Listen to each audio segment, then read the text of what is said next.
Good morning student. MA fourth semester का third paper, जिसमें हम पढ़ेंगे आज़ाद हिंद फौज या सुभाष चंद्र बोस एवं आज़ाद हिंद फौज, भारत का राष्ट्रीय आंदोलन 1922 से 1947 तक। चलिए शुरू करते हैं इस वीडियो में।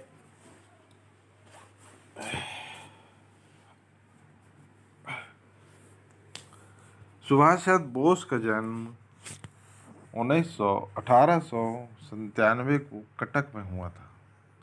सुभाष के पिता जानकी नाथ और माता प्रभावती थी। उनके पिता अत्यंत धनी व्यक्ति थे जो पेशे से वकील थी। सुभाष का बचपन बड़े सुख व लाड़ प्यार से बीता। सुभाष के पिता पर अंग्रेजी सभ्यता का प्रभाव था तथा सुभाष को भी वो उसी तरह अंग्रेजी सभ्यता का पालन करते हुए देखना चाहते थे। इसी कारण उन्हें बचपन में ऐसे विद्यालयों में शिक्षा प्रदान कराई गई जहाँ सामान्यतः अंग्रेजों के बच्चे ही अध्ययन करते थे।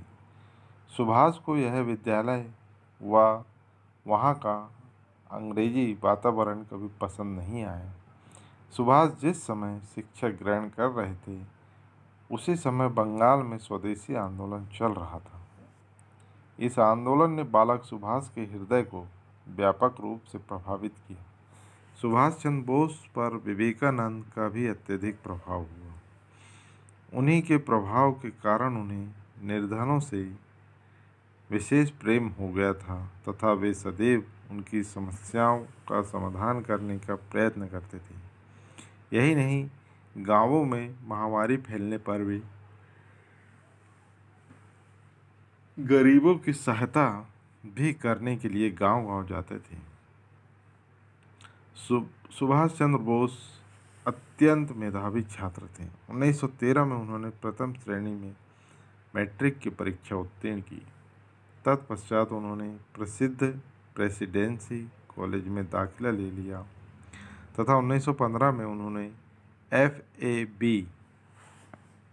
एफए की परीक्षा भी प्रथम श्रेणी में उत्तीर्ण की। उनके पश्चात वे इसी कॉलेज से बीए उत्तीर्ण करने के लिए अध्ययन करने लगे। इसी दौरान उनके एक अंग्रेज अध्यापक CS ओटन ने कक्षा में पढ़ाते हुए एक दिन कहा कि यदि अंग्रेज भारत में न आते तो भारतीय सदैव असभ्य ही रहते। सुभाष इस बात को सहन न कर सके। परिणाम स्वरूप उन्होंने कॉलेज से निष्कासित कर लिया।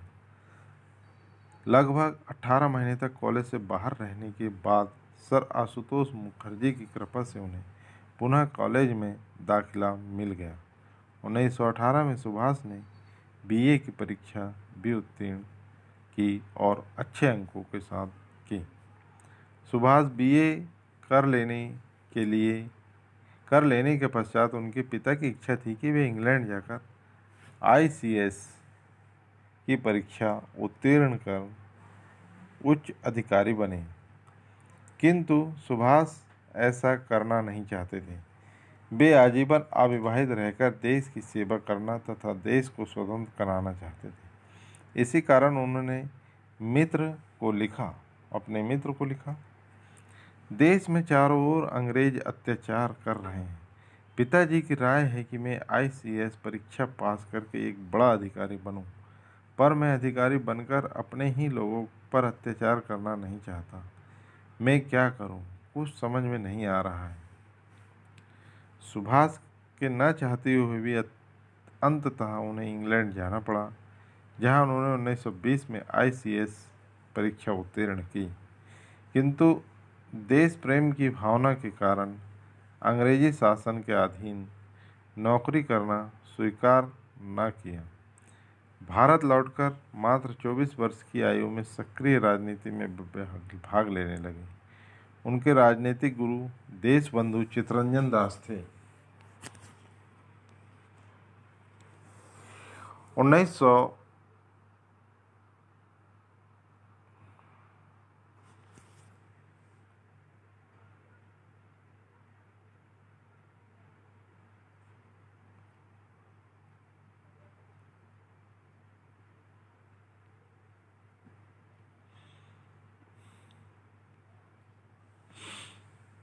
1921 में प्रिंस ऑफ वेल्स, इंग्लैंड का राजकुमार जो था, वो भारत आया। कांग्रेस ने उनका विरोध किया। कलकत्ता में प्रिंस ऑफ वेल्स के आगमन पर सुभाष चंद्र बोस ने नेतृत्व में विशाल जुलूस। अंग्रेजी सरकार उनके इस कार्य से अत्यंत क्रोधित हुई। वह उन पर सरकारी विरोध छापने का आरोप लगाकर उन्हें 1921 में पहली बार 6 माह की कैद की सजा दी। सुभाष में संगठन की अद्भुत क्षमता थी तथा उनके भाषण अत्यंत ओजस्वी होते थे, जिन्होंने संपूर्ण बंगाल में देशभक्ति के निरंतर सुदृढ़ किया। अंग्रेजी सरकार उनसे भयभीत रहती थी, इसी कारण उन्हें 10 बार जेल में डाला गया। वह जीवन के लगभग 8 वर्ष उन्हें जेल में ही व्यतीत करने पड़े।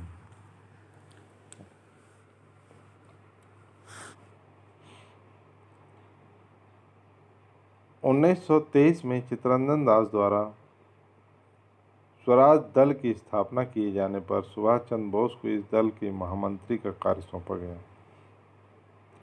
सुभाष चंद्र बोस के प्रयत्नों से कलकत्ता नगर निगम के चुनाव में स्वराज दल को सफलता मिली। इस समय सुभाष चंद्र बोस ने कार्यवाहक अध्यक्ष के रूप में कार्य करते हुए अनेक क्रांतिकारी कार्य किए।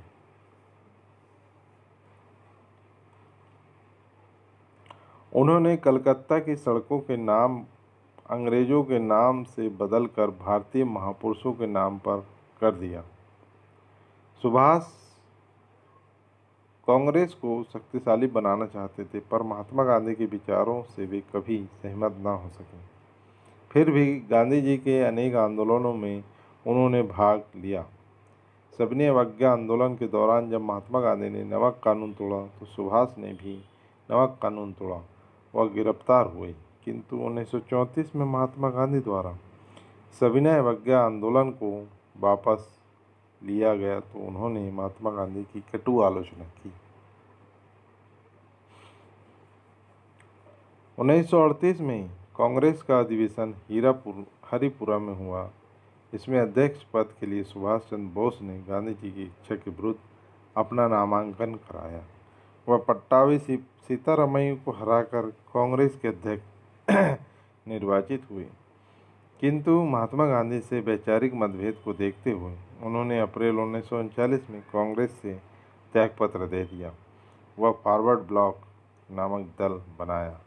सुभाष चंद्र बोस ने अपने नवगठित फॉरवर्ड ब्लॉक दल के निम्नलिखित प्रमुख सिद्धांत निर्धारित किए।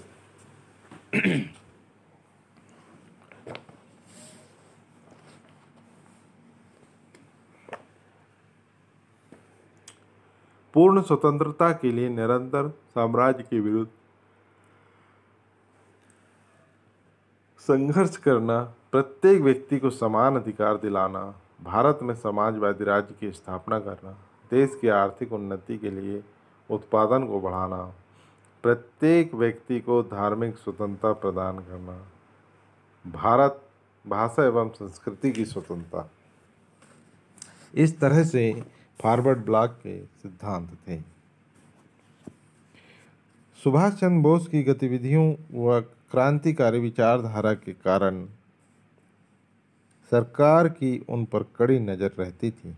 उनकी गतिविधियों को देखते हुए सरकार ने सुभाष चंद्र बोस की जुलाई 1940 में गिरफ्तारी कर ली, कलकत्ता जेल में डाल दिया। इस पर उन्होंने सरकार को पत्र लिखा, मुझे स्वतंत्र कर दो, अन्यथा मैं जीवित रहने से इनकार कर दूंगा। इस बात का निश्चय करना मेरे हाथ में है कि मैं जीवित रहूं या मर जाऊं। इसके साथ ही उन्होंने अनशन करना प्रारंभ कर दिया। अंततः सरकार को विवश होकर उन्हें मुक्त करना पड़ा। सुभाष ने इस समय कहा, मैं अपने देशवासियों से कहना चाहता हूँ कि दास्तां से बड़ा कोई अभिशाप नहीं। यह हमें कभी नहीं भूलना चाहिए। इसके साथ ही सुभाष चंद्र बोस ने पुनः जन आंदोलन का कार्य करना प्रारंभ कर दिया। अतः सरकार ने उन्हें उनके ही घर में नज़रबंद कर दिया। नज़रबंद किए जाने से पूर्व बोस की भेंट वीर सावरकर से हुई थी। वीर सावरकर ने सुभाष को क्षमता को पहचाना तथा उन्हें छोटे छोटे आंदोलनों में अपनी शक्ति व्यय करने के स्थान पर कोई ठोस कार्य करने के लिए कहा। उन्होंने सुभाष चंद्र बोस को राय दी कि उन्हें देश से बाहर जाकर अन्य देशों से सहायता लेकर भारत की स्वतंत्रता के प्रयास करने चाहिए। सुभाष चंद्र बोस को वीर सावरकर का यह विचार पसंद आया। वे रूस से सहायता मांगने के लिए रूस जाना चाहते थे, किंतु उससे पूर्व ही उन्हें नज़रबंद कर दिया। किंतु सुभाष ने भारत से बाहर जाने की अपनी कोशिश जारी रखी। 17 जनवरी 1941 की रात, 16 व 17 जनवरी के बीच की रात को एक दाढ़ी वाले मुसलमान की वेश में वे घर से निकलकर भागे। घर से गोमोह रेलवे स्टेशन कलकत्ता से 340 किलोमीटर तक उन्हें उनके भतीजे शिशिर बोस ने कार से पहुंचाया। गोमोह से सुभाष रेल द्वारा पेशावर पहुंचे। इस समय उन्होंने अपना नाम जियाउद्दीन रखा था। सुभाष बोस 18 जनवरी की शाम को पेशावर पहुंचे। वह अपने एक साथी भगत राय के साथ कार से काबुल के लिए चल पड़े। रास्ते में अनेक कठिनाइयों का सामना करते हुए वे 25 जनवरी को काबुल पहुंचे, जहां रात को वे एक सराय में रुके। उल्लेखनीय है कि भारत में अंग्रेजों को सुभाष के भाग जाने की खबर उस दिन मिली जिस दिन वे काबुल पहुंचे थे। यहाँ पर यह उल्लेख किया जाना भी आवश्यक है कि जिस दिन सुभाष चंद्र बोस कलकत्ता से भागे, उनके हृदय में दुविधा थी। वे जाने से पहले अपनी माँ, जो उनके साथ ही उनके मकान में थी, से आशीर्वाद लेना चाहते थे, किंतु मामले की गंभीरता को देखते हुए वे माँ से भी कुछ नहीं कहे चले गए। सुभाष चंद्र बोस ने लिखा है, मेरे पास एक ही रास्ता बचा था, अपनी माँ का आशीर्वाद लिए बिना ही घर छोड़ना मेरे लिए आवश्यक था। अतः मैंने अपनी माँ के प्यार को अपने देश के लिए कर्तव्य की वेदी पर बलिदान कर दिया।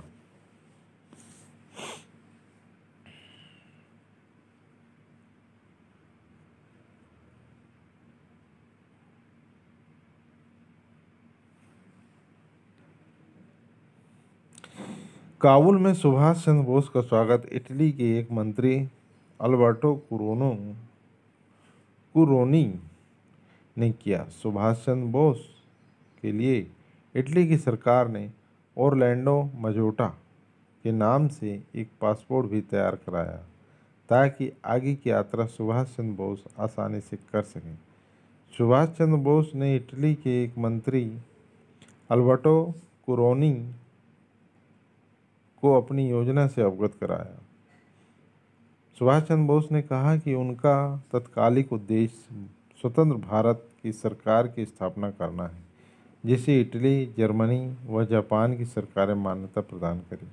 जर्मनी, इटली व जापान से आर्थिक व हथियारों की सहायता लेना, जिसका भुगतान भारत के स्वतंत्र होने पर किया जाएगा। यदि उपरोक्त बातों के लिए धुरी शक्तियाँ एक्सिस पावर तैयार हो जाएंगी तो स्वतंत्र भारत की सरकार तुरंत काम करना शुरू कर देगी तथा यह सरकार अंग्रेजी साम्राज्य के पतन व उन्हें भारत से निष्कासित करने के लिए निम्नलिखित कार्य करेगी। आइए कौन कौन से कार्य थे हम देख लेते हैं। पहला है रेडियो व पर्चों के द्वारा अंग्रेजी साम्राज्यवाद के विरुद्ध तीव्र प्रचार करना।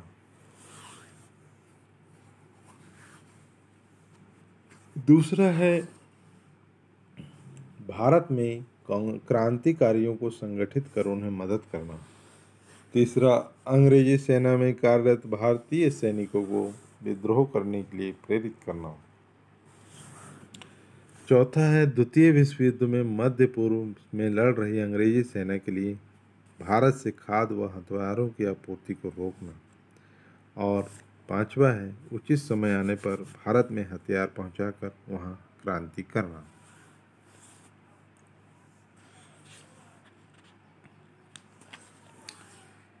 इटली के मंत्री अल्बर्टो कुरोनी ने सुभाष की योजना को सराहा व सहायता करने का आश्वासन दिया।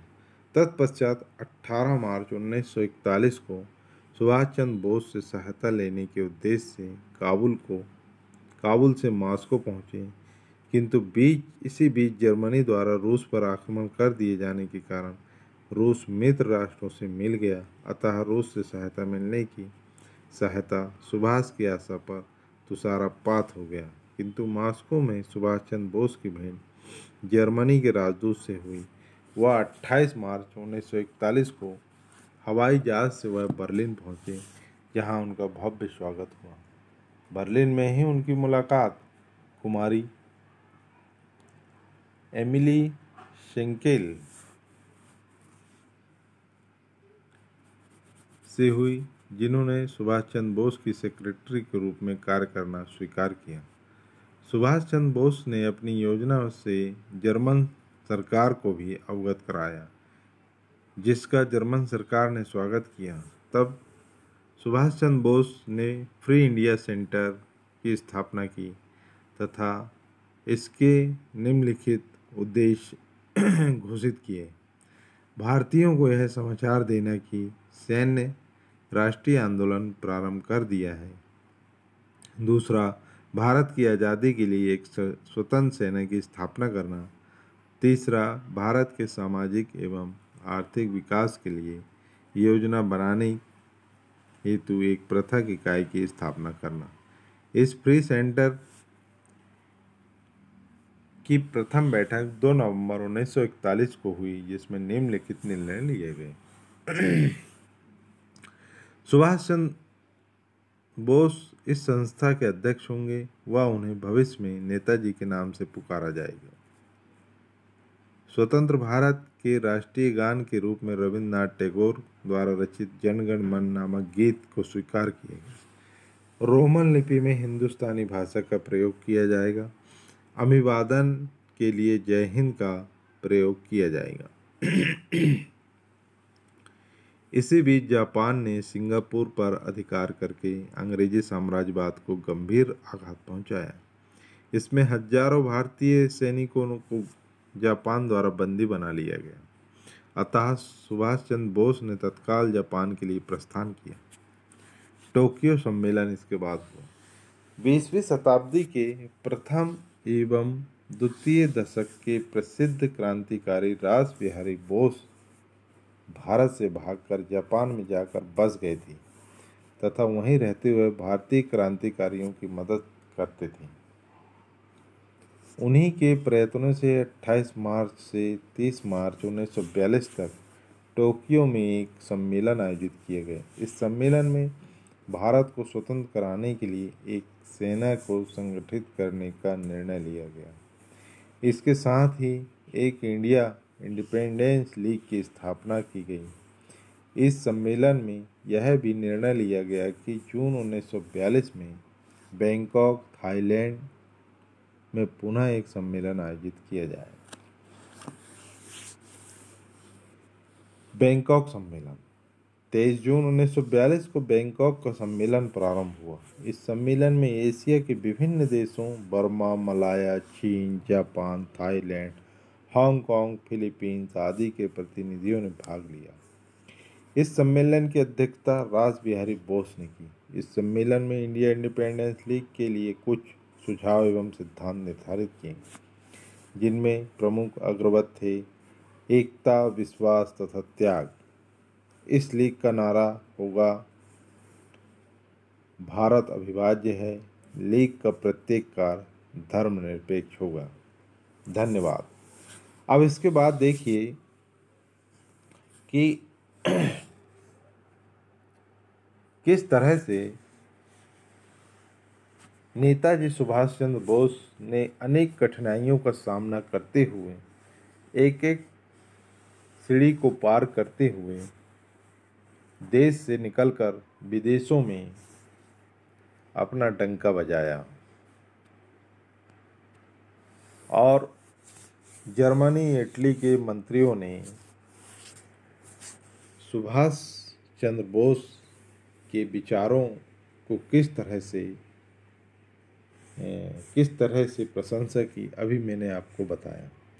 अब हम इस अगले वीडियो में देखेंगे कि आज़ाद हिंद फौज का गठन किस प्रकार से हुआ। धन्यवाद।